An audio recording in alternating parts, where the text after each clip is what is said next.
Yeah, we have the breakfast going. Stanley, do you get a signal? Jacob will be a little bit later. Okay.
By name, Pedram.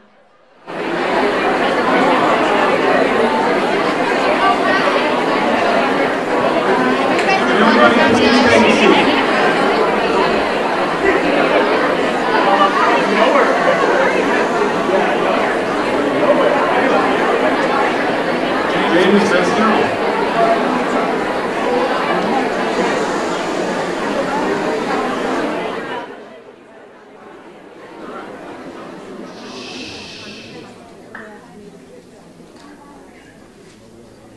All right. Hey everybody, welcome to Mindshare.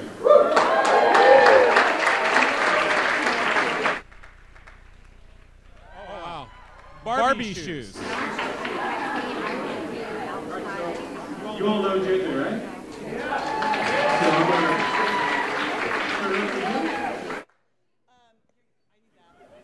All right, everyone, come to take a seat. I see people standing. Come forward. Come up. Technically, Mindshare hasn't started yet, by the way. Because everyone's coming up to me going, I'm having the best time. I'm like, it hasn't started yet. Yes, it started for me like last year, right after the other one ended. That's when this started for me. So 3 years ago, I think it was. Was it 3 years ago? I was at an event in LA. And let's get the party. Is Pedram outside?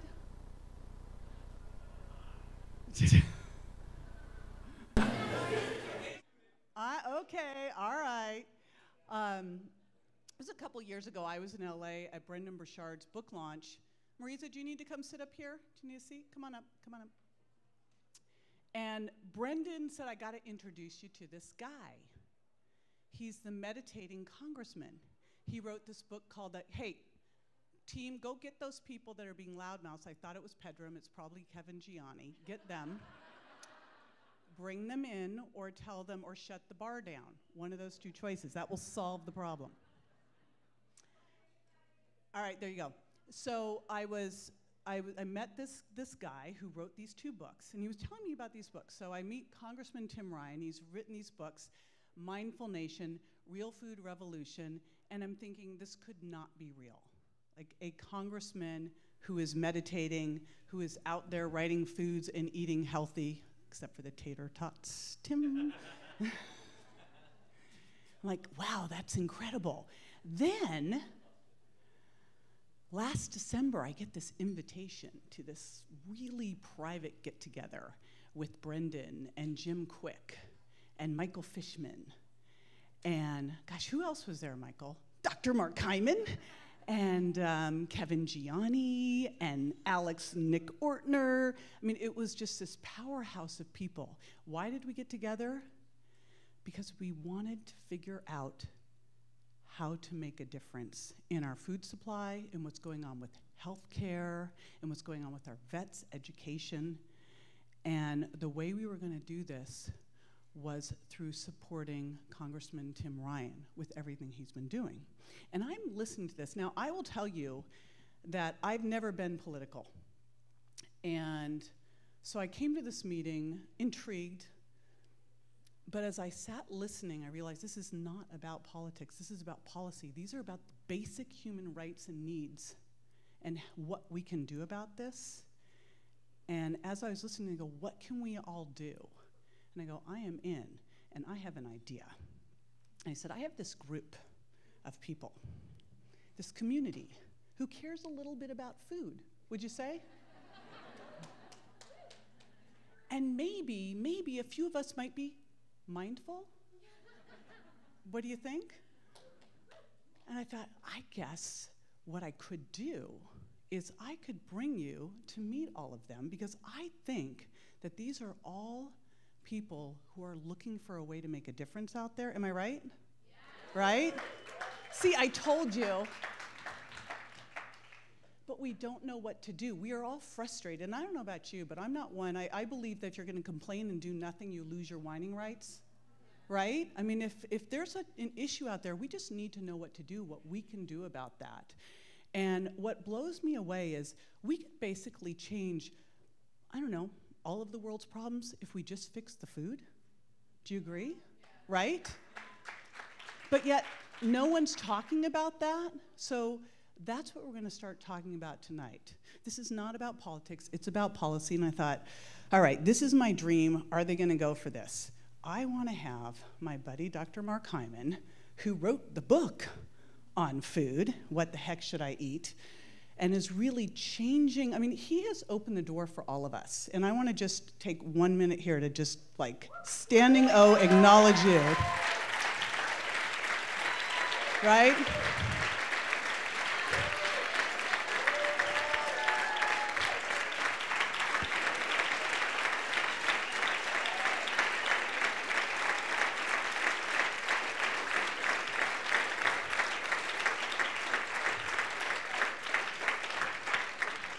When I found out Mark was in the building, I go, listen, Mark Hyman to this group is like Beyonce.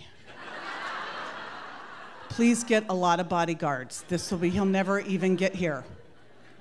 By that, my biggest dream would be to take all of us, because you know that statement that Eleanor Roosevelt said, that it takes, never underestimate what a small group of concerned citizens can do to change the world. I said, what if we got Dr. Mark Hyman and Congressman Tim Ryan together, and we shared these ideas, and then we found out what we could do to make a difference? Wouldn't that be the most amazing thing? Yes? And then I thought, oh, I don't know about this, so I kind of pitched it out to them, and they said yes. So that's how this night happened. But then I thought, okay, now I need to get someone to support this. So then I did a little shout out to my buddy Gunnar, sent you a little text, said, hey, could Thrive back this and help sponsor this event? And Gunnar said yes, and everything just flowed together.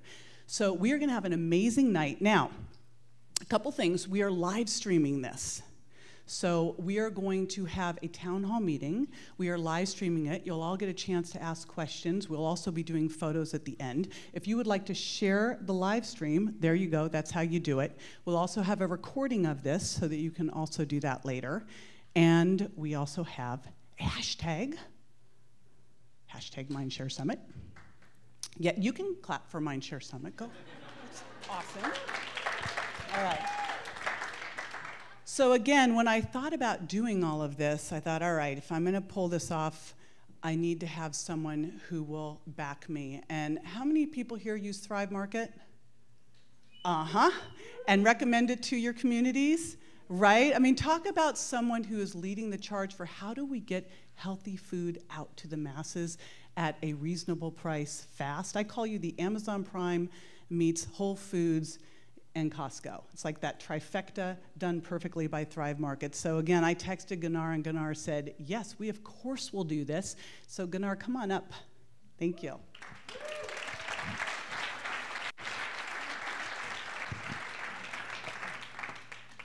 Isn't she amazing?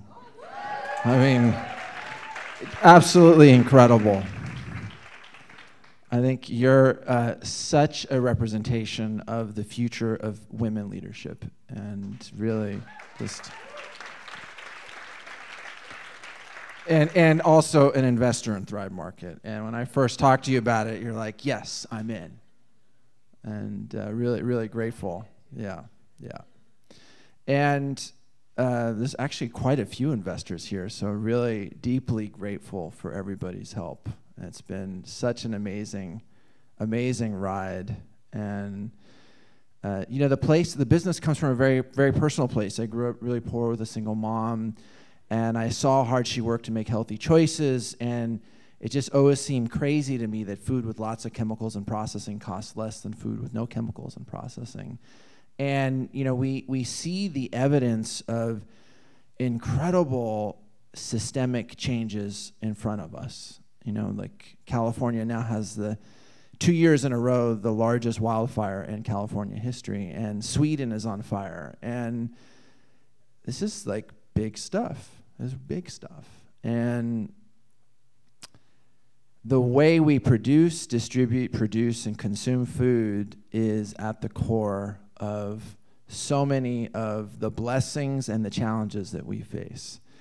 And so it is such an important responsibility that we all have to continue to spread the information of educating and empowering people to vote with their money and vote with their purchases. And so it's really just, for me, I have this a deep sense of honor and appreciation and gratitude that there are people like us in the world that are using our influence to really make the world a better place. And you know, when I first met Congressman Tim Ryan, we meditated in Capitol Hill together. I was like, wow, that's really cool. And it was, you know, our model is people pay $60 a year to get access to organic groceries at wholesale prices, and for every paid membership, we give a membership away to a family in need. And over half of those families are on food stamps, which is an $85 billion federal program that touches the lives of 46 million Americans. And half of those families, you know, it's crazy, in the 21st century, you can buy anything online, but you can't use your food stamps to get healthy food for less. And so we spent a year trying to get the USDA to get food stamps online. They wouldn't do it, and so somehow we found you. I think it might have been you introduced us. And Congressman Ryan was like, of course I'll support, I'll write a letter, let's, you know, we'll hold a congressional briefing. And that day when we came and we meditated and we hosted the congressional briefing, and Shailene Woodley and the other representatives kicked off a 90-day campaign where we got 1 billion media impressions, 320,000 petition signatures, op-eds from the Washington Post writing about the issue with the undersecretary of the USDA having to defend their position. And within 90 days, we got the USDA to commit to get food stamps online. That's really a really beautiful manifestation of our ability to be powerful. And so I'm just really grateful for the way you showed up for that, and the heart and the generosity that you brought to it. And so I know Mark is going to introduce you, and the first time I talked to Mark was a phone call that got introduced from Mr. Fishman, who's behind him, who's also a dear brother and investor in Thrive Market. And I talked to Mark, and I instantly fell in love with him on the phone. You know, there's certain people you meet, and you're just like, oh my God, I love this person instantly. And Mark was like, oh, I get it. Where do I send the $150,000? I was like, whoa, I didn't even tell you about what we're doing. So that's it. Thank you. Thank you. And it's really a pleasure to be in this journey of life together. And I really look forward to seeing you continue to succeed and being an ally in that. So without further ado, we're going to welcome Mark up.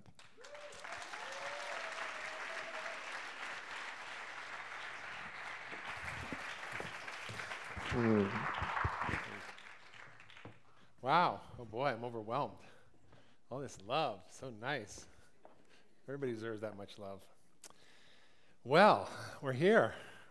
This is the beginning of something pretty extraordinary, which is what I hope and believe will be a transformation in our country and our food system. And then I think it could begin with this guy over here with the jacket. He's the only guy wearing a jacket, but that's okay. We'll forgive him. And I met Tim at this event at Arianna Huffington's house about thriving. And we went out to dinner, he and Arianna and I, after, and it was late, it was in New York, and we just kind of fell in love, like brothers from another mother. And then I got to know Tim over the years. He brought his wife to see me and got her healthy. They had a kid, and so he became part of the family. And in fact, when his wife was pregnant and he got invited to the White House Christmas congressional party, I was his date, which was pretty fun. And over the years, you know, I just come to really respect the way Tim stands up for what's right and true. And there aren't, in my view, a lot of people who do that today in any sector and who are honest. You know, there aren't two Tims. There's not one Tim that's a politician and one Tim that's the guy you know. There's one guy. And that's pretty rare to find somebody who's authentic and integrated in who they are in all ways. And he's still sort of a, you know, working class guy from Youngstown, Ohio, but he gets the big picture in a way that I'm pretty blown away by. And he wrote this book, which I'm in, which is awesome. And it really laid out a lot of the issues that we're facing today around our food system. Bernardo talked about it, JJ talked about it. And we have an opportunity to really rethink this global problem of a food system that drives all of our crises. And Tim doesn't just talk about it, he does things. Like working with Bernardo to get food stamps to be able to be used online. We worked together in Washington to put a bill into Congress to get $15 million for nutrition education for doctors, right? 25% of medical schools or less actually have nutrition education. Even that is crappy. And so we introduced this bill on the Enrich Act. Recently, in fact, Tim, I asked him if he would help us create a way to analyze all the disparate policies that we have that are at odds with each other among 8 agencies and different departments that often are in conflict, that are often promoting more chronic disease around food. And he got the General Accountability Office, which is the research arm of the Congress, to step up and actually do a research analysis of what the problem is. How does our food system drive disease and economic burden and all these other issues? And that's happening right now. I mentioned the other day to him that there's food pharmacies that are being innovative where we can take people who are treatment-resistant type 2 diabetics who are costing $240,000 a year, and by giving them $2,400 a year in food and some group support and a health coach, that you can reduce the healthcare cost by $192,000. As Mark, we're going to get the head of Medicare on this. We're going to get an initiative to actually make this happen and get it reimbursed. So these are the kinds of things Tim is active in doing with us. It's pretty amazing. So I want to talk about why we need a leader who understands these issues and why the issue of food is so central. It's not just because I'm into it and that's my field and that's my work, but I've thought a lot about this and I've realized that we have a food system that's driving most of the serious health crises and global crises that we have. Chronic disease, which affects 1 out of 2 Americans. Type 2 diabetes is basically rampant. We have one in 2 people have prediabetes or type 2 diabetes. It affects the economy. 1 in 3 Medicare dollars is for diabetes, and by 2040, we're going to see an estimated 100% of our federal tax revenue being used for Medicaid and Medicare, driven by chronic disease. We see social justice issues. We know that, for example, there's huge amounts of poverty that are driven by people who don't have access to good food, who can't function and learn in school. We see environmental issues, not only environmental degradation, but our food system is the #1 cause of climate change. I had dinner with a guy named Paul Hawken who wrote a book called Drawdown, and collectively all the food-related solutions are actually the biggest cause of our climate change. And of course, national security, because we don't have enough military recruits who are healthy and fit enough to be able to fight. And so we have threats to our national security. So all these big issues, from health to the economy to social justice to education to national security to environment, these are all driven by our food system. So I want to take you through a little bit of it, and then we'll have Tim come up and share a little bit, and then we'll do a town hall Q&A. So you would think that our food policies and our food system is driven off of science and public health organizations that then will inform policies that then create our food system. It seems like it would be a rational thing. But in fact, it's not so simple. In fact, our food industry is driving the science, is driving public health organizations, is driving policies that then creates our food system, which is actually a disease-creating and debilitating food system. And all these policies are disparate in the government, and they're not all helping each other. They're often at odds with each other. For example, the dietary guidelines have said reduce added sugars, but we spend $7 billion a year on soda for the poor with food stamps. Our food labels are confusing. We have agricultural policies that support commodities. We have food programs like SNAP that I'll talk about. So these are all huge issues. We have food marketing to kids. These are driving so much of what's wrong. So this is really what's happening, and I want to take you into it a little more deeply. So how do you know what's really driving this? Well, it's really about money. And if you look at the Farm Bill, for example, which should be called the Food and Farm Bill, essentially it's a bill that is almost 3/4 of it is for food stamps, or SNAP, and the rest is for other agriculture-related programs. There's $500 million spent lobbying on the Farm Bill by 600 lobbyists. How do you compete with that? I was talking to someone from the Bipartisan Policy Center who was talking about their lobbying group, and they have a minuscule amount of money to do lobbying and advocate for the other side. I talked to a guy who used to work in the USDA. He says, unless you're a big money lobbyist, you're not going to get a meeting with a congressman. unless you have the money. Otherwise, I'll tell you to go meet with the staffers. So our SNAP program is $750 billion over 10 years, and most of it's for junk food. If you look at the graph, you'll see the line on the left. That's all junk food that's spent. SNAP spent for junk food, and $7 billion of that is soda.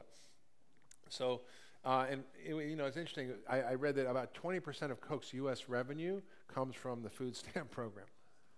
They're not interested in this going away, and they fund all the hunger groups that are opposing restriction of for example, soda being able to be bought with food stamps. And the commodities, the subsidization is mostly for commodities: wheat, corn, and soy, which is basically turned into flour, high fructose corn syrup, and soybean oil. And those will get turned into processed food, so we pay for those to be grown. We then pay for the $750 billion for those foods, mostly to go to food stamps. And then we pay for Medicare on the back end, so we're triple taxing. And the people who actually consume these foods, this is a government survey, the NAINS, the people who actually consume these foods are the sickest. So about 60% of our calories come from this, and those who consume most of the government commodities, subsidized food, are actually the sickest in terms of obesity, heart disease, and diabetes. And the food pyramid, you all know, was about 1992, told us to eat 6 to 11 servings of bread, rice, cereal, and pasta, and that led to the biggest obesity and diabetes epidemic in history. It's pretty frightening. And of course, the way we subsidize food and the way we externalize the cost of the food don't actually account for the real cost. What is the real cost of drinking a soda or having processed food? What is the real cost? I mean, the price of soda has gone down 40% in the last 30 years. The price of fruits and vegetables has gone up 30%. It's because we as taxpayers pay for the subsidization of those ingredients. And I once asked the head vice chair of Pepsi, I said, why do you use high fructose corn syrup? He says, because the government makes it too cheap for us not to use it.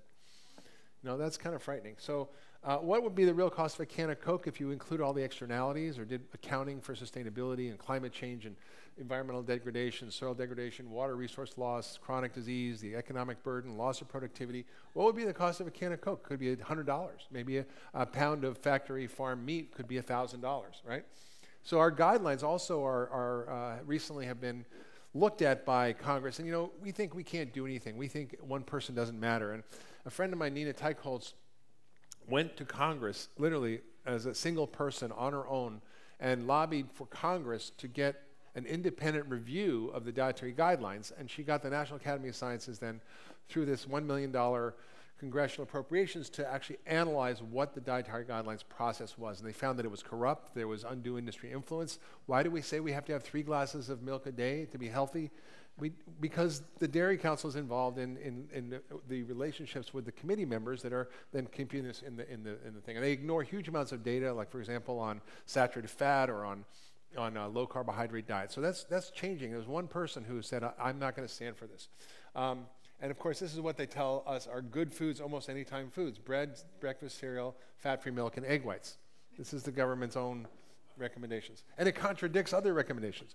And in addition to those policies, we have these companies acting in a way that is really driving things in the wrong direction. For example, corporate social responsibility is a big buzzword, and most people don't realize that they're not doing it out of the goodness of their heart. They're manipulating public opinion. They're manipulating behavior.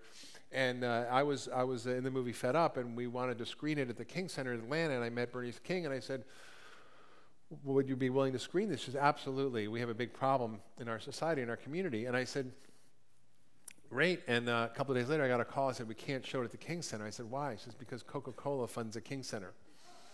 I went to the dean of Spelman College in Atlanta, and it's the biggest African-American women college. And she said 50% of the entering class of African-American women, 18-year-olds, have a chronic disease: hypertension, diabetes, obesity. And I said, why are there Coke machines all over? She says, Coke is one of our biggest donors at Spelman College. They funded NAACP and the Hispanic Federation, which is why they oppose the soda tax. And not only is the food affecting people in chronic disease, but it's also affecting their brain and their cognitive function, their behavior. There was a study in prisons, for example, that by feeding prisoners a healthy diet, they were able to reduce violent crime in prisons by 56%. And if they added a multivitamin, it reduced violent crime in prisons by 80%. What are the implications of that, you know? And kids can't learn and focus in school if they're going to school on a breakfast of Doritos or Flaming Hot chips and soda. How can they focus and learn? And we know from the data that these kids do poorly in school. They don't graduate. They don't go to college. That they have poor and sicker lives. That, of course, we think there are these public health organizations that are independent, like the American Heart Association, American Diabetes Association, Academy of Nutrition Dietetics. Well, guess what? They're in large part funded by the food industry. You know, we've got American Heart Association saying Trix are for kids is a heart-healthy food. So are Cocoa Puffs, Lucky Charms, I don't know what that other one is. But Trix are for kids has 7 teaspoons of sugar in a serving. It has red dye, blue dye, yellow dye, and I think if you eat it, you die. I think you've got the the American Diabetes Association, Cancer Society, AHA. You can see all their sponsors are all big food, and 40% of the funding for A&D comes from the food industry. Now, Mary Nessel is coming out with a book in October. She's an NYU professor called Unsavory Truth about how nutrition science is corrupted. So it's not just that they're affecting these public health organizations, but they have flooded the scientific literature with corrupt science that actually subverts the truth. And for example, if Coca-Cola funds a study on whether soda is linked to obesity, guess what? It's not. Or if, for example, the Dairy Council funds a study on milk, it's nature's perfect food, but guess what? It may not be. So this is coming out. And then this is happening globally. They're funding scientists in Malaysia. This is from a series in the New York Times called Planet Fat. And they found that they funded scientists to show that this drink Milo was a healthy drink. It's got the same glycemic index as sugar, as soda. Now, watch this video. This is made by Nestle. Watch this video that was produced by a rock star that was a Filipino rock star to promote the benefits of this. Now, before I show the video, has anybody heard of a medical condition called the energy gap? Nobody? Okay, well, you probably went to the same medical school I did, because I never heard of it either until I watched this video. Time to beat energy gap. Let's do champ moves like James.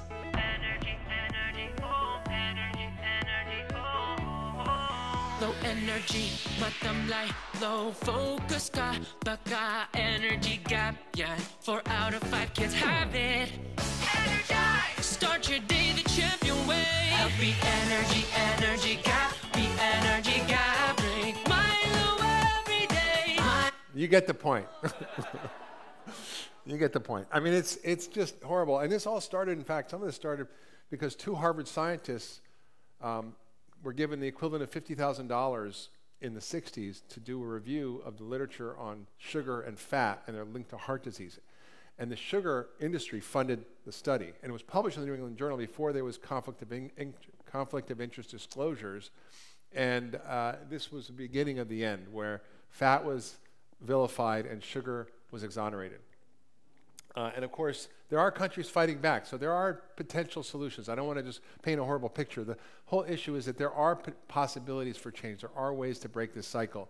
In Chile, the president of Chile was a pediatrician, and the vice president of the Senate was a doctor, and they created a whole sweeping set of changes where they put an 18% soda tax. They eliminated any advertising of junk food between 6 and 10 at night, 6 in the morning and 10 at night. They eliminated in print, radio, TV, movie theaters. They also eliminated advertising for formula, and they got all junk food out of schools. It's a massive sweeping change. And the guy who was the vice president of the Senate said big food companies are the 21st century pedophiles, which I think, you know, it's maybe going a little far, but and they took all the cartoon characters off the things. No more Tony the Tiger. They put warning labels on the front. And actually, it's extremely effective. Sorry, Tony. And the labels, you know, we have labels that are so confusing. And we're talking to the guy who was designed the labels way back when, yesterday. And, you know, they're so confusing. They're all about ingredients. They're not about whole foods. They don't give a consumer, and even anybody in this room, I bet you're going to have a hard time reading this, even though this is your field and you're an expert. It's confusing. And what does it mean? It's supposed to, you know, red light, green light, yellow light, right? And then, of course, there's food labels that allow things to say whole grain cookie cereal has 22 grams of sugar in breakfast cereal, and it's healthy because it says whole grain, has some whole grain flakes in it. I learned actually from Jerry Mandy, who was the guy who was the head of the USDA food program, and he said, that the companies now put in multiple different kinds of sugar. So they'll do corn syrup, they'll do brown rice syrup, they'll do cane sugar, they'll do all these different kinds. I'm like, why do they do this? It's because if they put all of them as one, it would have to be the #1 ingredient on the label. So they trick you by doing all this kind of bullshit. And then of course, there are people who are fighting this, like Bloomberg was behind that thing in Chile, gave $31 million to analyze it. They spent $20 million fighting soda tax opposition from the food industry that was actually working on eliminating any soda taxes. They don't want soda taxes. In California, they passed soda taxes, but it was because these guys spent $20 million of their own money. And of course, in California and San Francisco, they had these ads. They were on billboards where they had warning, and they got sued by the food industry and had to take it down because it was an infringement of freedom of speech. And of course, kids see huge amounts of ads on TV. These are placements that they pay lots of money for. We see confusing media headlines. So everybody's kind of confused. We're getting competing information.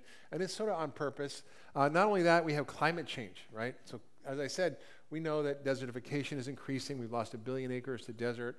We have an amazing book by Paul Hawken called Drawdown, where he says that our food system is the #1 cause and also potentially the #1 solution for climate change. Food waste is a huge issue. I just interviewed this guy recently, Ben Simon, who started a company called Imperfect, where he takes 20% of the 40% of food that's wasted comes because people don't want ugly food, like funny-looking carrots or weird shaped strawberries, and so it gets thrown out in landfills, and then it off gases and has methane, and so he's created a company to actually sell ugly food, which is called Imperfect.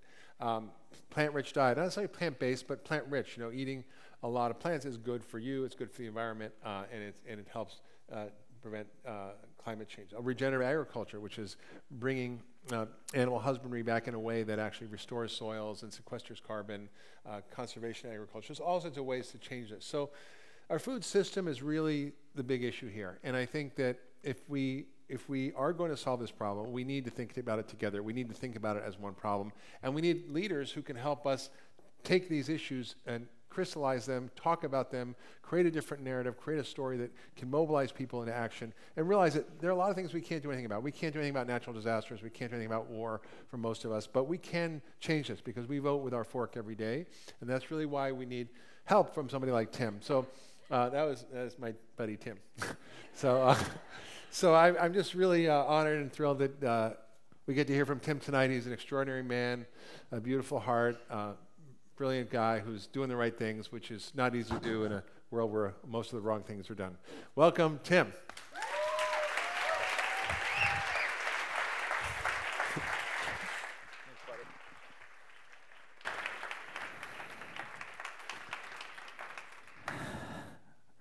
I love Mark Hyman. Is that too loud? I'm going to whisper. Thank you, JJ. Thank you for this opportunity to be here. I'm only going to talk for a little bit because I would love to have a give and take. I'll just tell you a little bit about myself. I grew up in Northeast Ohio, halfway between Cleveland and Pittsburgh, and just a little bit outside of a town named Youngstown.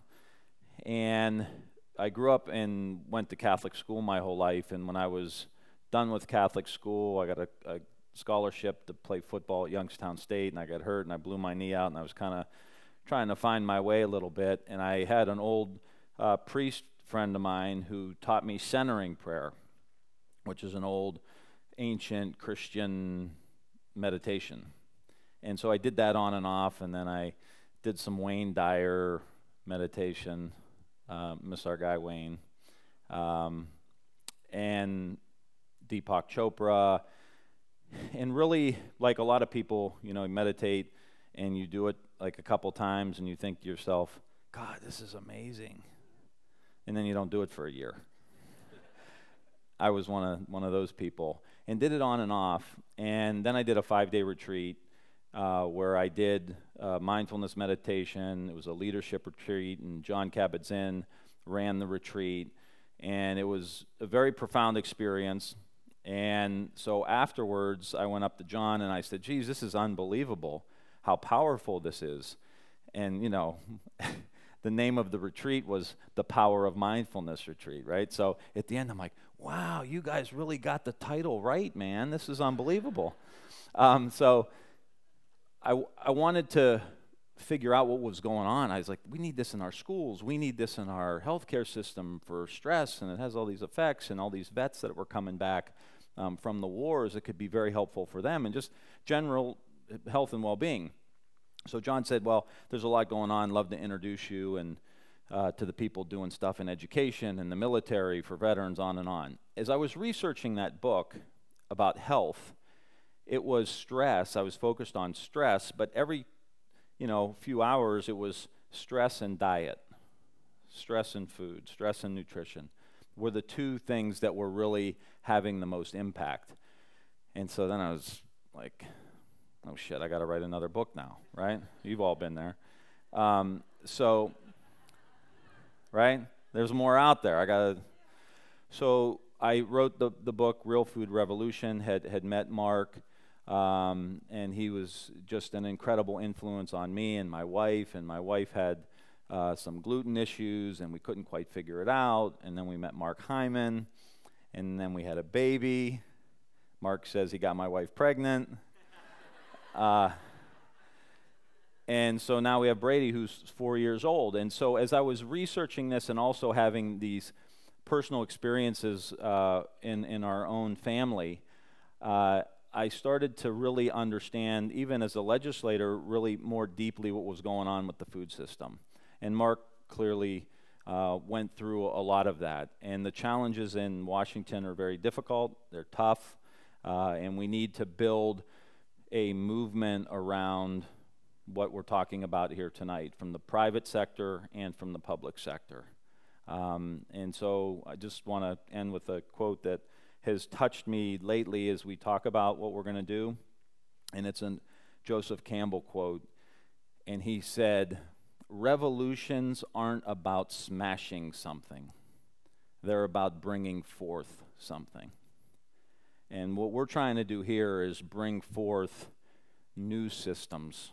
The old ones are broke. It's not just food, not just the agricultural systems. It's immigration and criminal justice and on and on and on.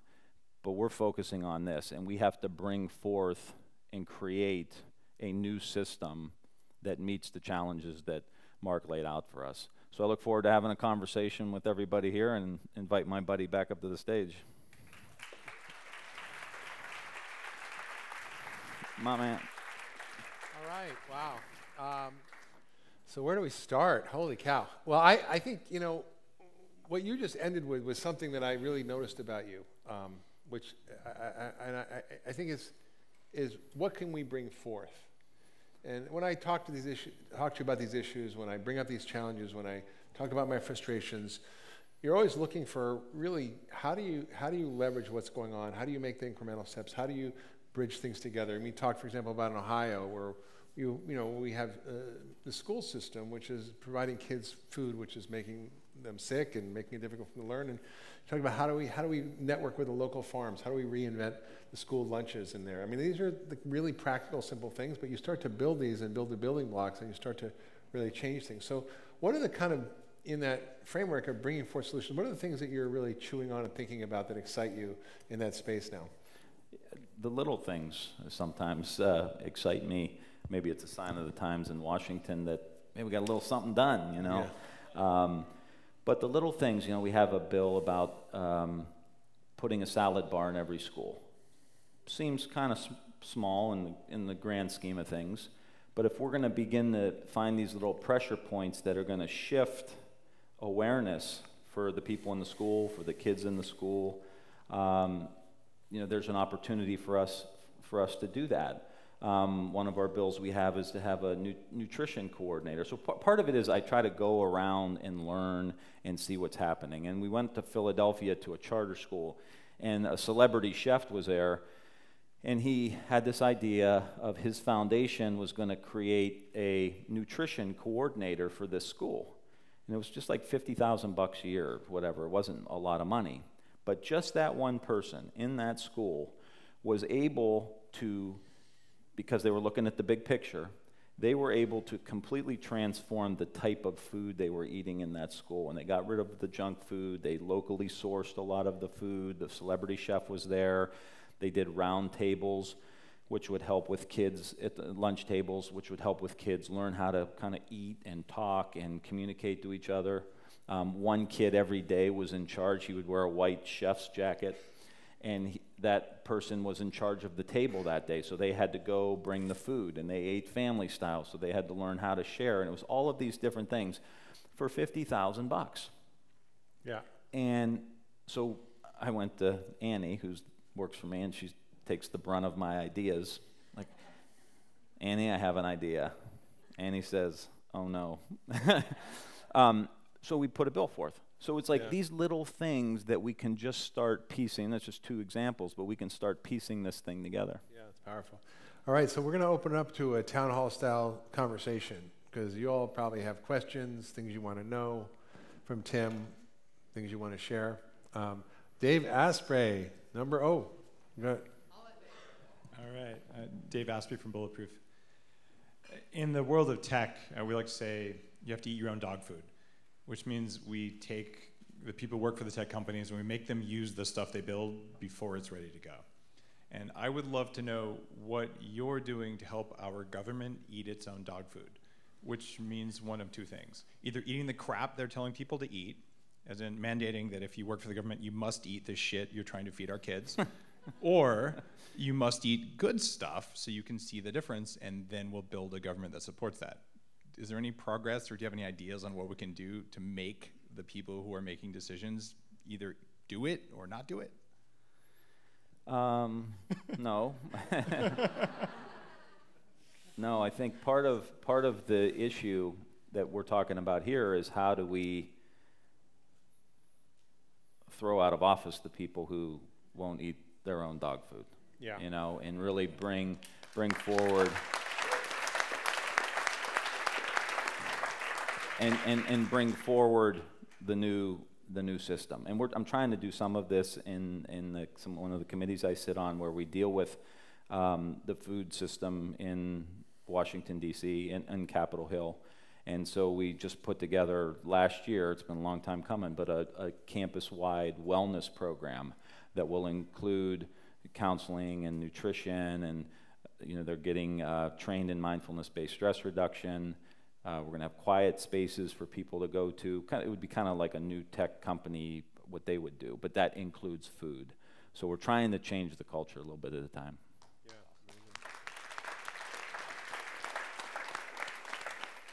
I have a question. Who here votes in the elections?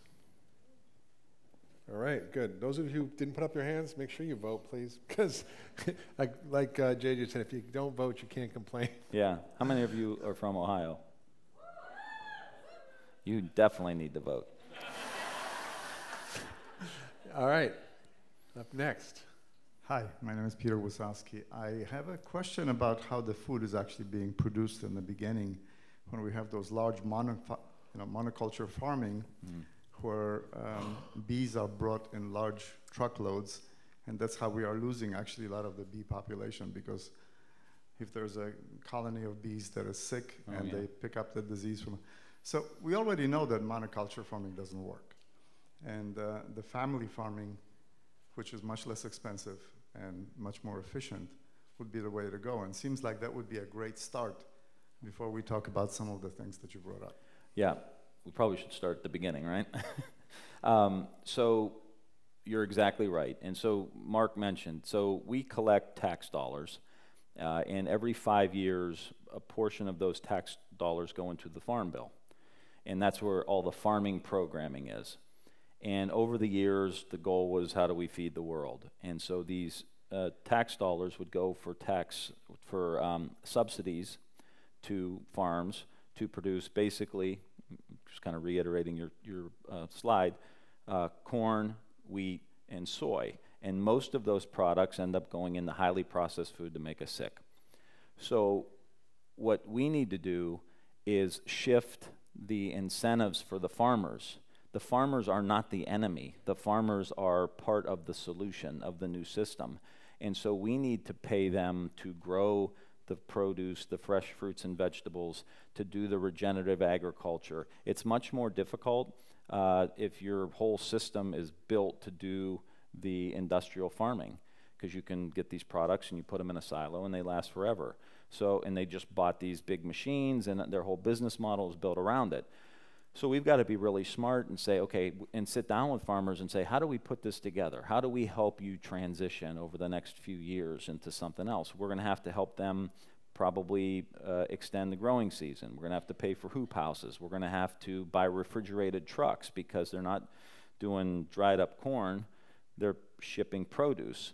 And then how do you also have to create a market for them? So make sure that maybe one of the ideas is the local public universities, prisons, local schools, immediate market for these farmers. If you tell these schools, we need you to buy 1% local produce this year and 2% next year. Ohio State, for example, in Columbus, Ohio, 56, almost 60,000 people, kids there. So that's a heck of a market for these to sell to.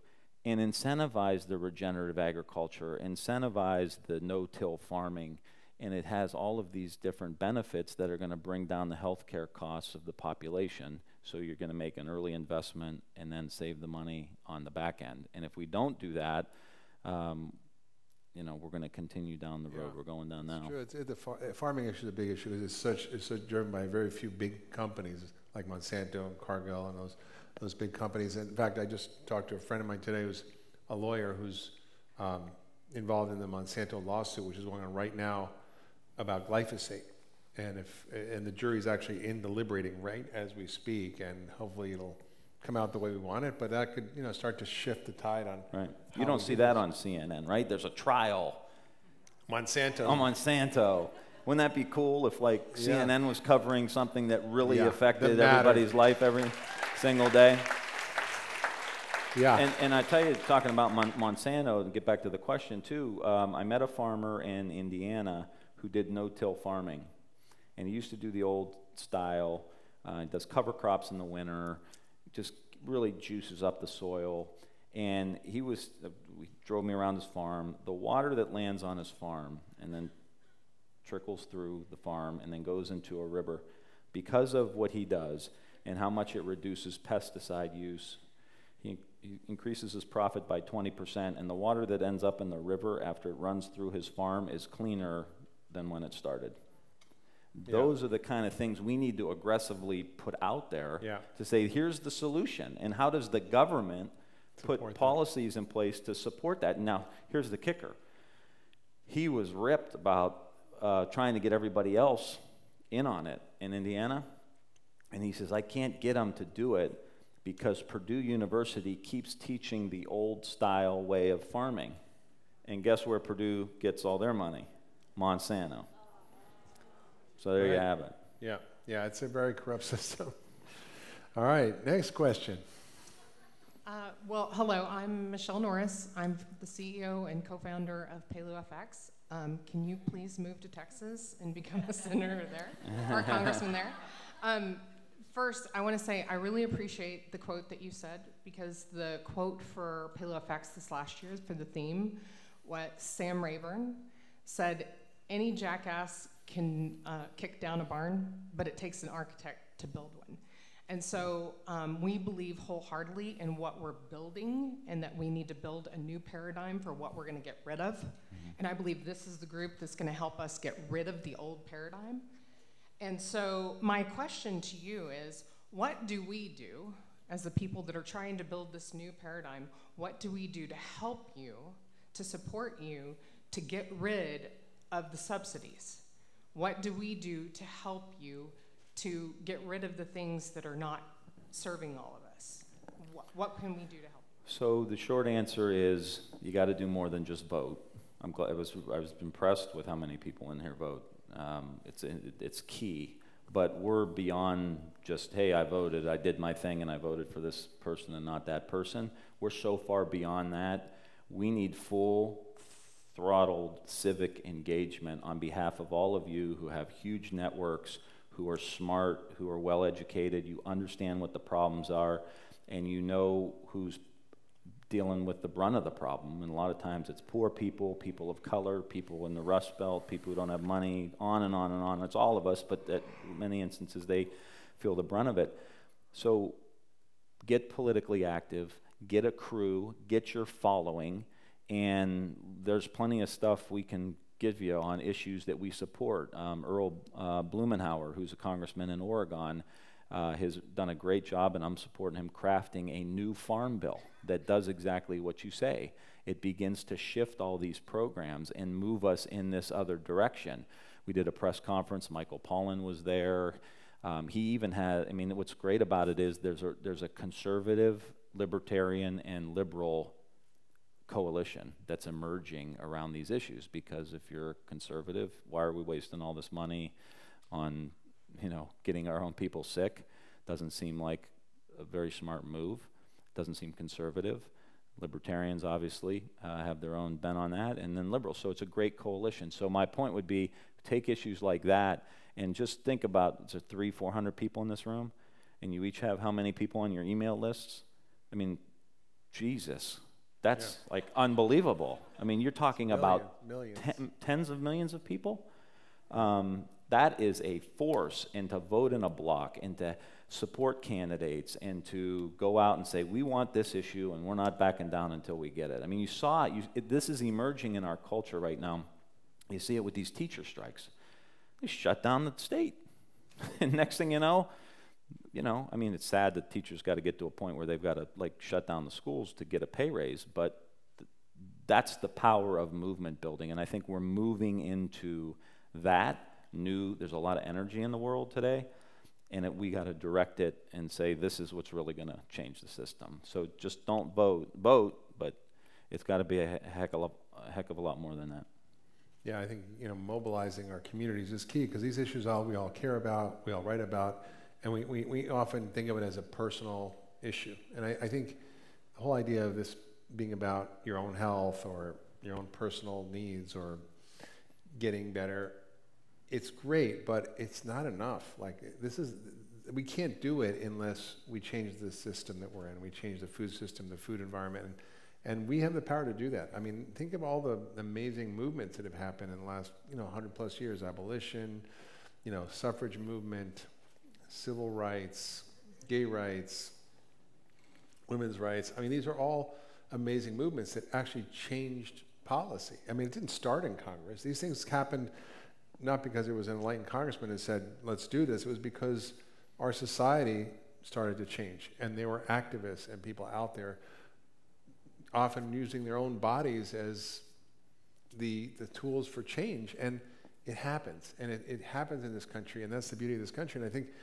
I think food is a little bit of more of a amorphous issue, and it's often seen as a personal choice, but it's much bigger than that. And I think that's really something Tim really understands, and I think we all have the power to impact tremendously. Well, like Roosevelt used to say, people will want change this, change that. FDR would say, make me do it. I agree with you, you agree with me. Make me do it. Like, give me the political push that I'll do it. I mean, I can do it, because you need to pass Congress and you need to have support. Yeah. And trust me, politicians will move on a dime. Yeah.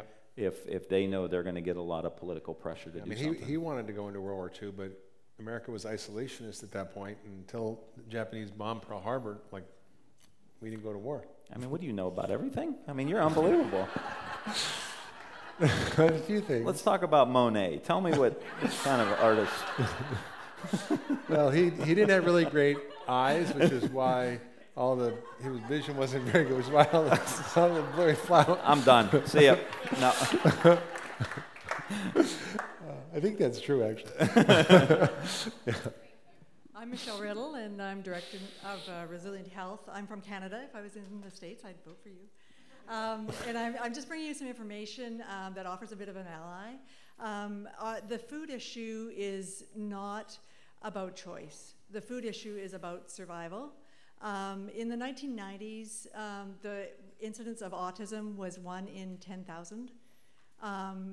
In the early 2000s, it was 1 in 500,000. Now it's 1 in 52.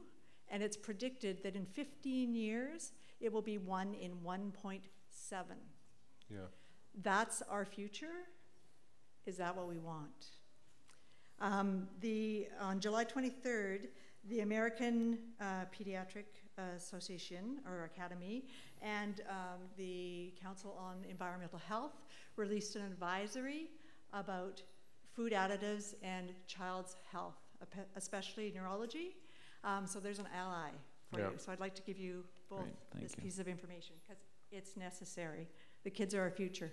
Thank you. And autism is preventable and recoverable, and we've got the science to show. Thank you. Okay. Thank you very much. Yeah. Hey there. I'm Mike, and I'm a huge fan. I was brought to tears when I was watching your campaign video at a Hay House Mastermind. So it's funny that you bring up Wayne Dyer, and I was watching this part in your campaign video of you meditating, so that's really incredible. And I also went to Catholic, all boys, well, I don't know if it was all boys, but Catholic school in Ohio. Great. We can go to a joint therapy session together. Exactly. For that. That's right. So being from Ohio, and everyone here is so incredible and like-minded, and I think my question for you is, I think our country, obviously everything that has been talked about tonight, we're enabling these poor food choices, and maybe you have, I grew up in Toledo, you probably have Kroger, and my grandpa was a farm, grew up on a farm, and everyone here obviously wants to make these incredible choices, but I think that our government sort of enables these choices. And I heard you've already talked about some incredible changes that you want to make, but it seems like at this point some of the changes need to be global and at a really fundamental, deep level, and a simple soda tax just at this point isn't enough. So can you just talk about maybe your vision? Because I feel like they just have to be so wide sweeping at this point, especially when I go into my family, and they just even my educated family members or friends, sometimes they just don't get it, especially in certain parts of the country, even if they want to. And I just feel like that maybe the changes need to be sweeping. So just. Well, you hit a good point. It's got to be. How do you boil the ocean? Yeah. I mean, it's got to be. We're doing that now. We're working on it anyway. It has to be comprehensive, and so that's why it's these little small things that we're trying to do, but they add up to something really, really big. And it's kind of like developing a skill. You're doing this, whether you're learning an instrument or playing a sport, you learn this little piece, and when you're young, you don't really understand, why do I gotta bang this key, I don't get it. But then at some point you get it. So salad bars in the schools, change the subsidies to begin to incentivize. Salad bars in the schools. Nutrition coordinators in the schools. We got a grant program adjusted to where schools can buy durable equipment. Real small little things that they otherwise weren't going to be able to qualify for. The Enrich Act, where we're going to teach doctors and make sure they know that nutrition is a focus that they need to have. It needs to be taught in the schools. It needs to be a primary tool that they use when they're dealing with their patients. The whole Food is Medicine initiative, supporting that. Building it out through the VA in the same way, doing it on Capitol Hill so legislators and staffers understand the importance of these things. Having a robust urban agriculture, urban farming initiative, in my estimation, is one of the huge social justice issues. We should have a national build, and we could probably do it in 3 or 4 years, where we take down every dilapidated home in the country. You look at some of these towns. Youngstown has 3,000 dilapidated homes. Gary, Indiana, I was there a couple months ago. They have 9,000 homes that need to come down. This is happening all over the country. We should take them all down and come in with a massive urban farming initiative in the United States. Can you imagine every single community having the opportunity to do that? And then you tie that to the school, and you tie it to the school programs that we're doing, and you start educating teachers, and you tie it to the university. I mean, you got to just slowly set these things in place and then let them slowly integrate themselves over again. And we've talked to the Cleveland Clinic about potentially coming into Youngstown and teaching people how to cook. And then you tie in the urban housing initiatives, where Department of Housing and Urban Development, where we have public housing. We should put kitchens in there, and we should teach people how to grow and tie them into the local urban ag. And then you can do after-school programs, you can do jobs, summer job programs, where you're taking these areas that have been disinvested in for 30 or 40 years in Toledo and Youngstown and Gary and Buffalo and all these communities, and we're going to say as a country that is unacceptable for a million different reasons, and we're going to reinvest back, and we're going to start growing things in these communities. And I think that can change everything. But you set up these pieces, water them. It's a bad metaphor, but plant these seeds, water them, and then eventually it'll all come together. Cool. Thank you. All right.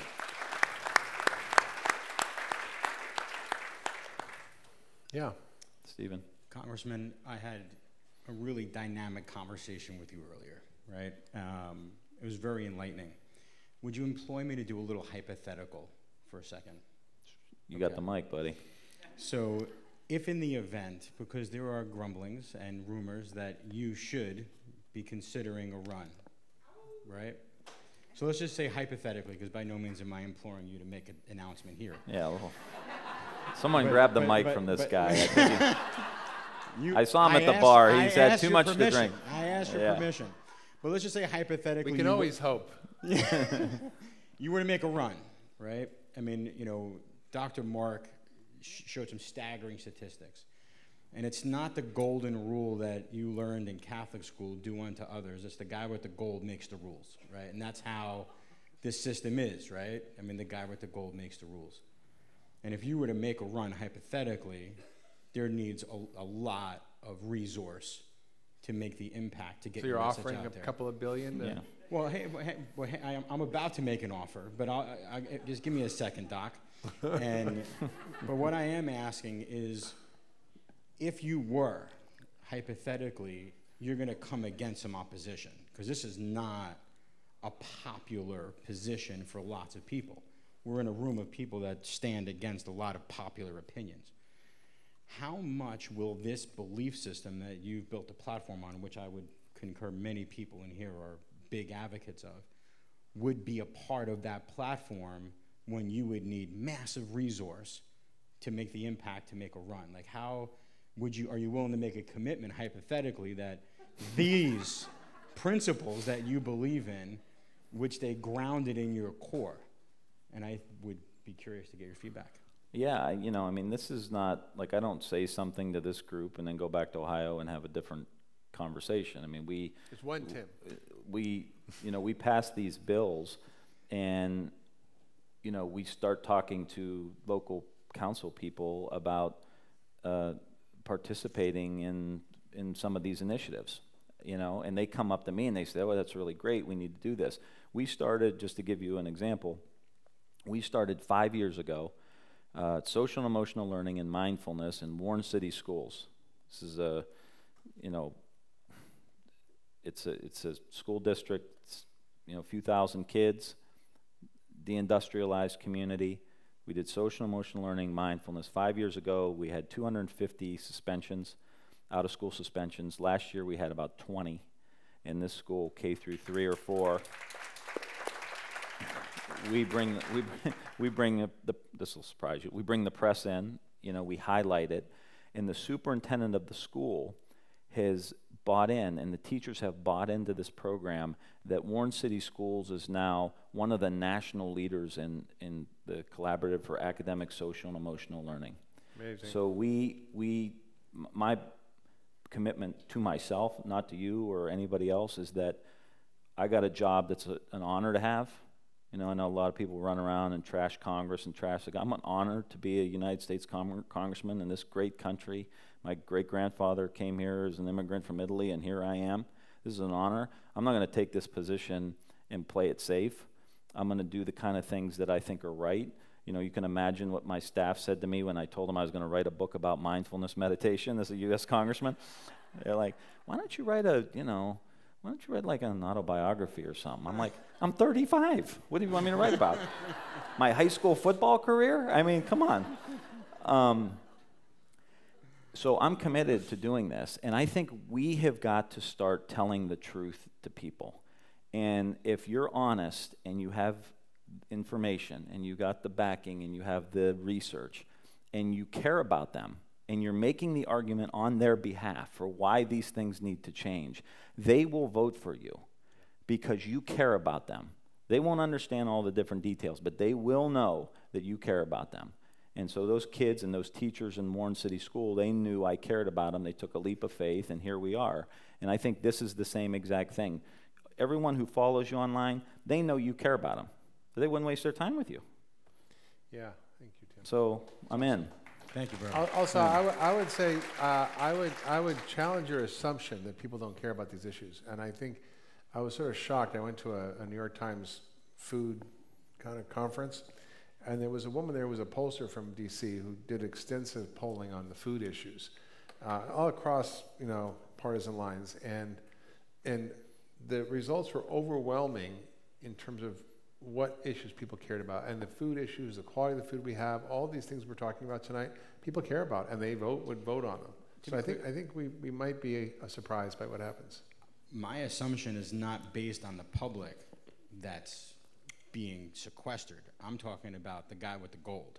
Yeah. Right? Yeah, that's true. Oh, they won't be happy. Those not are gonna the be. guys I'm talking about, because that's the reality of how things swing in this country. You have to walk into that battle, whether it's me or anybody else, with an army behind you. Yep.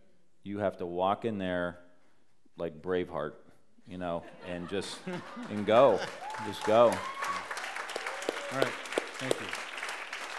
He kind of looks like Mel Gibson, doesn't he?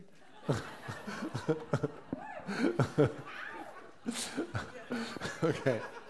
Hi there, I'm Dr. Jolene Brighton, and we were chatting earlier about some of the initiatives that you have in place in Oregon. So before I ever became a doctor, I actually studied food science and nutrition at a big ag college funded by Monsanto in California. And because of that, it propelled me to see that the most powerful thing I could do for my health is learn to grow my own food. And so I'm an urban farmer, which many Portlanders are, but there's a problem in many cities in America, and that is that people are not allowed to grow their own food. They actually get blocked by HOAs and cities that make laws saying, you can't rip up your lawn and plant vegetables. It's true.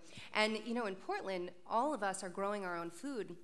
And it's a beautiful ecosystem in which if I have extra tomatoes, I can actually post it online to my community and trade that for someone who has a plethora of squash, for example. And so we're actually building our own system of food exchange and where people are growing their own food. But my question is there anything in place now or any thought to how do we overturn some of these cities who are blocking people or who are funded by Monsanto, who have deep pockets, that are blocking people from their ability to grow their own food? And if there is there some way that our community can be supporting that? That's a great question. I don't know. Anytime you get into like super local control, it gets dicey, so I don't have an answer for that. That's the first time I've ever heard of that. Really? We do all kinds of things on our front yards in places like Youngstown, Ohio. So I don't want to get too much into that, but yeah, that's interesting. I mean, you're going to have, if you have federal initiatives, maybe it would change people's mind, but I don't know. I'm sorry, I don't have a good answer.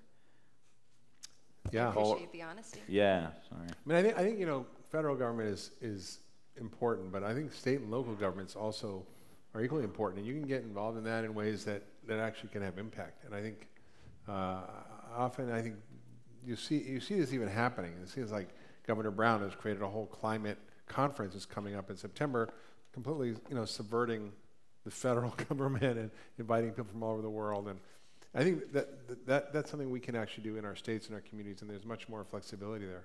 Yeah, and make an issue of it. Again, get organized. You probably have a lot of people, if they're against it and on your side, put some on the ballot. Yeah, the issue is in Portland, it's fine, but this is something that, like, if you get on the urban farmer chat boards, that you see a lot of, where there's cities that will actually say, no, you can only have a lawn, and there's something about the lawn that you're not allowed to touch as part of our culture. And as you and I were chatting, like, this is a big issue in terms of how it's affecting our environment and our climate as a whole. Okay. Yeah. I would just say you have to do some kind of local initiative to try. They would have to do some kind of local initiative. Maybe we should get that in my area, so when my wife tells me I have to cut the grass, I'm like, not allowed to touch the lawn, honey. Sorry. maybe a good place to move. That'd be great. True. Thanks for taking my question. Thanks to JJ for setting up this great opportunity. My name's Melissa Gallico. I'm completely new to the health field. I'm a military veteran, spent the last 20 years working as a national security analyst. Thank you. And during that time, I had the opportunity to live in a lot of different countries and move back and forth between the US and different areas in Africa, Europe, the Caribbean. And I noticed something really puzzling. When I lived in the United States, I had really severe cystic acne, and the dermatologist would tell me this isn't curable. They would give me prescription treatments like Accutane, and then I would go abroad, and no matter where I lived, it went away effortlessly. I would have clear skin the entire year, and then I'd come back for a week to visit, and right away, I'd have this problem again. And being an intelligence analyst, I decided I was going to figure out why, and I did, and it was because of the fluoride that they add to the water supply. And also that they added to food, because it's a common pesticide, which the FDA doesn't bother monitoring for, because they figure it's a nutrient. You know, we add it to the water. It's really not worth our time to monitor fluoride. Even though EPA sets standards for the residue tolerance, nobody is actually testing for it. So it took me about a year to figure out how to live in the United States and not have horrible cystic acne. And I did that, and I started writing about my experience online, and I connected with so many other people who had the same condition and didn't know it, because, you know, when you live in a fishbowl, how do you know that you're surrounded by water? And so this condition is very common, and hypersensitivity to fluoride shows up in a lot of different ways, which people aren't aware of. And I know that Dr. Hyman and Dr. Oz and Dr. Mercola and so many of our alternative health leading advocates have talked about the dangers of fluoride. Whereas the mainstream opinion is that it's completely safe for everyone, you know, no matter how much you drink or how much you've been exposed to it over your lifetime, because it does bioaccumulate in your body and stays there for decades. So my question to you is, I noticed that a few years ago you signed a resolution declaring fluoridation the greatest public health achievement of the 20th century, or one of the top 10. And I don't blame you, because you know, that's the information that you're getting from all these government agencies. But as Dr. Hyman pointed out, the science is corrupt, because there's so many corporations that have a very deep public interest in maintaining that myth that fluoride is completely safe and effective for everyone. I've talked to mothers who have autistic children who can't even shower in fluoridated water because they just end up in screaming pain. And they've petitioned their state senators, their local water authorities, and the federal government, the EPA. You know, this has been going on for decades, obviously. It's such a controversial issue. So my question is, what will it take for you to reconsider your position on public water fluoridation? And what can I do? You know, I've been writing books, I started a petition, but what else can I do to help end this practice that I think, you know, as someone who has studied national security for so long, I think this is the main topic, you know, that I'm dedicated to focusing all my time on. I think it's just really unappreciated. And so I want to know, what can I do to end this practice that I think is so dangerous? Well, you've already got me to reconsider, so I want to get you with my staff who's here, and we'll talk, and I'd like a list of people who... Thank you, thank you. Yeah, thank you. It's government in action right there, folks. Give the staff more work to do. Yeah, yeah. Well, we'll get on, and the stories. I mean, that's how you move things with stories. Yeah. And it's not just acne. There's many, many other issues with fluoride. Yeah. Yeah. Yeah. Hi, my name's Andy Petronic. I run a company called the Whole Life Challenge, and you know, we're in a room full of people who are committed and dedicated. We're the army, right? We're the people who are out. I hear what you're saying. Go out and harness your army and harness the people around you to follow and to fight and to, you know, be a stand. But then you see statistics from companies like Monsanto and from Coca-Cola and from the people that really have the deep pockets, that are really influencing public policy, that are really getting the government to do, or getting getting the government to do what they want to do to continue to propagate their profits. How do you see us really making a difference? Because it seems like we take one step forward and about 10 steps back. Like I can beat and beat and beat and beat, and then it takes one snap of a finger of a lobbyist from Coca-Cola, and boom, it's all gone. How do you see that changing given the system that we have? I don't think that this is an army yet. An army is a coordinated effort with goals and a plan and a strategy and tactics that play into the strategy. So we're a group of people who have similar beliefs, similar values, but it's to be organized yet.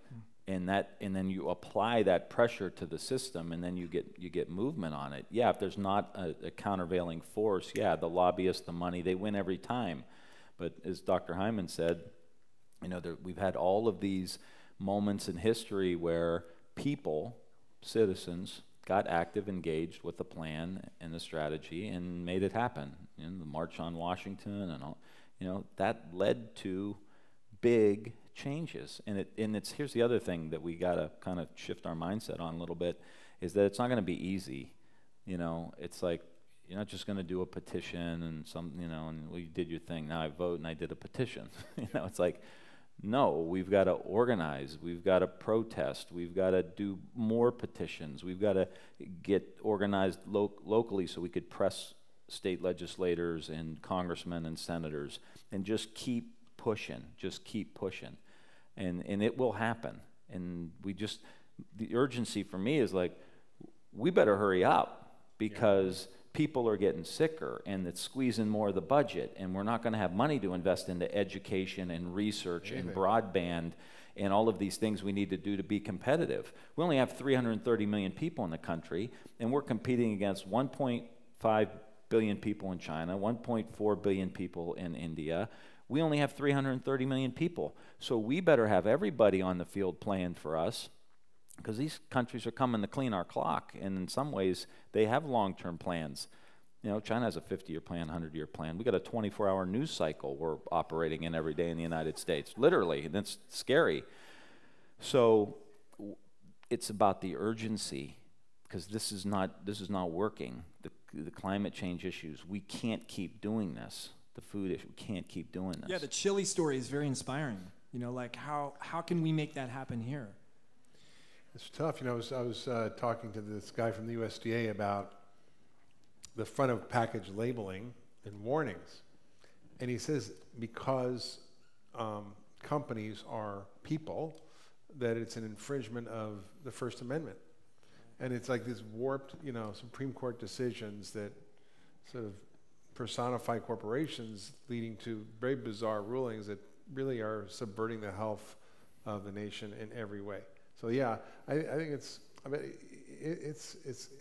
it's got to be a coordinated thing, like Tim said, and I think once things start to heat up, then people start to change, and I think we're there. And just from an organizing standpoint too, we've got to see other groups as allies, people who are part of broken systems or feel the negative effect of broken systems. There's an article in the New York Times the other day about there's been a 200% increase in senior citizens who are filing for bankruptcy. It's clearly a broken pension system in the country. Yeah. So there are people out there who are frustrated with what's going on. Wages are stagnant, whatever. That's a group of people who want big change, and we got to join together and bring it about, and then everybody will, help make their own system better. But you got a powerful group here. This is an amazing group of people who, not everyone has the opportunity. The senior citizens, they don't have an opportunity to organize and have huge networks and can really move the needle. I mean, we'll have to help them too at some point. But it's like this group got some juice. And I vote for JJ to be the general. Yeah. Well, thank you. This has been really an amazing conversation. I know there's so many more questions, but I think we have to wrap it up. I'm bringing JJ up. Stay put with me. Can we get the slides up? We're working on it. All right. Good job. So we do have a way for you to raise your hand to learn more. And I think the real big takeaway, and I have a slide up if it comes up, of Spider-Man. Remember that line in the movie, with great power comes great responsibility? I think we may not realize how much power we have in this room, but again, it has to be harnessed. Can't just be random, thrown up against the walls. And so when I started to hear about this, again, we all talk about the issues with GMOs and vaccines and the water, and unfocused discussions aren't going to get us anywhere. We've got big money companies after all of us, as we see. So this is our opportunity to band together, and we've got someone here who is willing to take the hits. And that's what I was so impressed with. I mean, the question that Stephen asked was so great, because here's someone who, this is who he is and this is how he lives. And this is what he's gonna fight for. So there's my slide. So here's how you can join us. You in that suit? That was me, yes. I thought so. That's what I'm gonna be tomorrow night at our Legends thing. So we do have power, and with that we have responsibility. And if you are out there frustrated with what's going on with the food, with our healthcare, then it's time to take action. This is how we can take action. We can stand with Tim. We can stand with Mark, and we can take action, right? It's not enough to vote. We've got to vote not just with this, we've got to vote with our time and what we stand for. And I made a decision, and I've never been political, because to me this has not got anything to do with politics. This is all about policy and what we can do together to share this with my community and take a stand. What can we do? We can all start getting involved. So I'd say first off, jump in there. You're gonna learn more about Tim. He's got amazing videos he's recorded on all of his different issues. But also, put them on your podcast, share them with your community. Start to talk about these issues, because you've got people out there trying to change their health. They can't if the food supply sucks. They're stuck, right? So this is what we all need to do. Is everyone with me here? Yes? All right. Awesome. So are you going to be able to stay around a little bit and take some photos? Of course. Awesome. All right, so here's what we're going to do. How are we going to do this, team, with the photos? Because I know that can't be there. Where's my team? There. How are we doing this? Line up there. I'm going to start. Well, wait a minute. Oh, yeah, let's do it this way. Wait, like what? That Do way? a selfie, but get everybody in it. Oh, okay, all right. Wait, I got to get on the side, because otherwise I can't do it.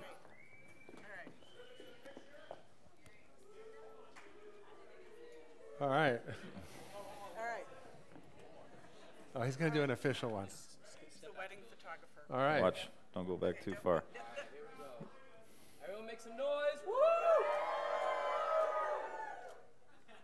Beautiful. Thank you. Awesome. That was a little lame on the noise. Awesome. All right, so line up over there.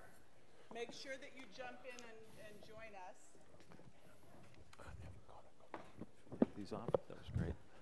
That's a good start.